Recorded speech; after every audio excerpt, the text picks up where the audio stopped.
Epektibo na po ngayong araw ang unang tranche o unang bagsak ng aumento sa minimum na arawang sahod sa Metro Manila. Pero sasapat kaya yan? Lalo't mahal ang ilang bilihin at muli pang sisipa ang presyo ng petrolyo sa susunod na linggo. Nakatutok si Bernadette Reyes. Matapos ang big-time oil price hike nitong Martes, panibagong taas presyo na naman ang nakaamba sa susunod na linggo. Posible ang lagpas 7 piso sa diesel at hanggang 7 piso sa gasolina ayon sa isang oil industry source. Dahil ito sa pagkaantala ng supply bunsod ng kaguluhan sa Middle East at lumalakas na demand dahil sa summer season sa ibang bansa. Ang tsuper na si Jimmy, sa diesel na lang daw napupunta ang kita sa pamamasada. 10 piso tinaas nung nakaraan nahirapan na ho kami. Tataas pa raw uli. Lalong pahirap na naman. Ganun talaga hindi naman nagtataas ng pamasahe. Sabi ng LTFRB, nakikipag-ugnayan na ang Department of Transportation sa iba't ibang ahensya para sa pagpapalawig at posibleng pagdagdag sa fuel discount. Pero mangangahulugan daw ito ng mas malaking budget. Maging ang grupo ng mga exporter umaaray.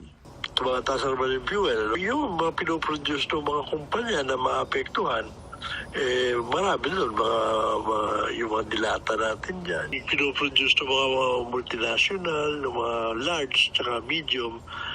Ayun, mahaba ang PC ngayon, mga hindi kailangan. Pero yung mga liliit, talaga magtataas ang presyo yan. Ngayong araw, epektibo na ang unang tranche ng aumento sa arawang sahod sa Metro Manila na 60 pesos. Hati ang reaksyon dito ng mga nakausap naming manggagawa. Siyempre, masaya po. Kasi mas makakatulong kasi siya.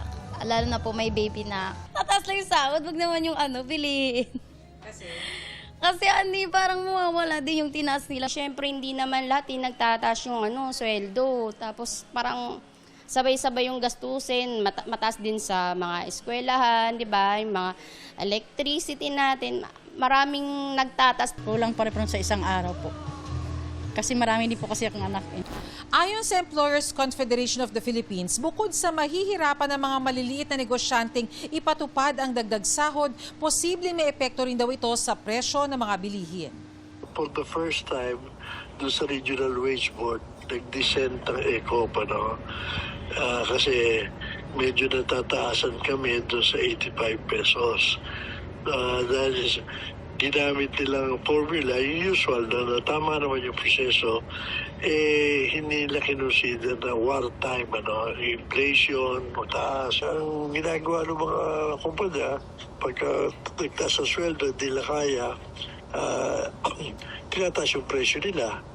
Yung mga iba, nagbabawas ng tao. Yung iba, nagsasara.